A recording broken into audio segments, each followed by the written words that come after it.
Economists around the world are struggling to break free of the clutches of the financial crisis. But a 12-year-old Canadian knows what needs to be done. Victoria Grant took the internet by storm overnight after a video of her slamming Canada's banks for robbing the people went viral.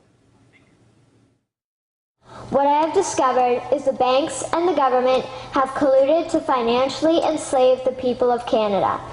When a bank gives you a mortgage, which literally means a death pledge or a loan, they don't actually give you money.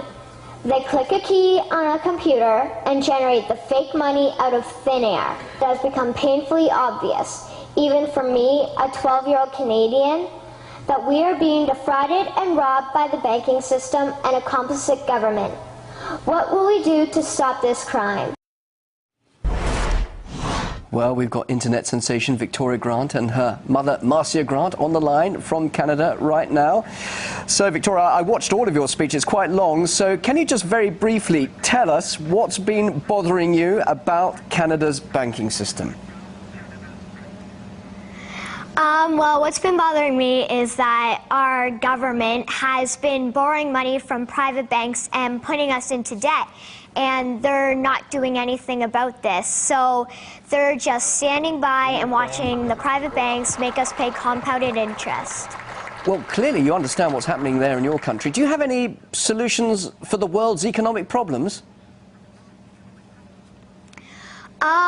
My solution is that we stop borrowing from private banks and we start borrowing from the Bank of Canada with little to no interest. All right, but okay, now you're just 12 years old. Why do you think you understand what's wrong with the economy, that you have the answer and world leaders don't? Well, I've been researching and watching documentaries and like reading books, and it's not that hard to understand once you start researching. And like world leaders, they probably know what's happening. It's just they're not doing anything about it. Why not, do you think? Why don't they care?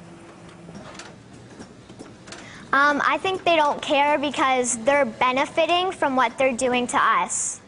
All right, now, I know your mum's sitting next to you, Marcia. How do you feel about your daughter becoming an internet sensation and now even talking to global news channels like RT? Well, it's been quite exciting. We never knew when this project started what would happen with this. We didn't actually dream that this would happen, but it's exciting. It's exciting that we're getting people talking and doing their own research. Whether they agree or disagree, they're at least listening and exploring.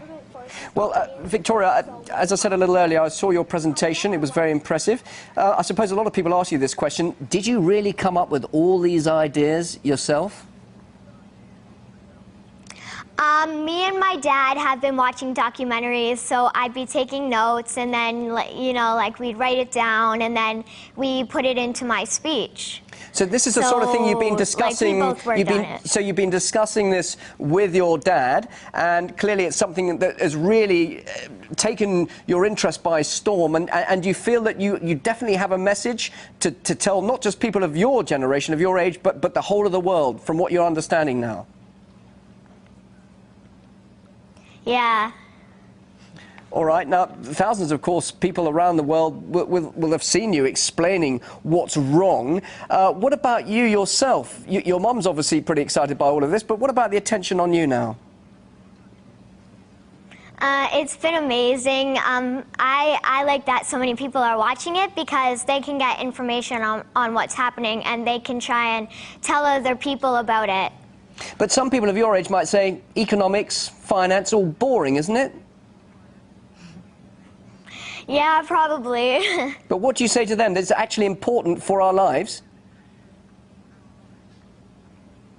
Well, it's important because if something really bad happens, you know, like we could grow up like living with just like one meal a day if this keeps getting worse.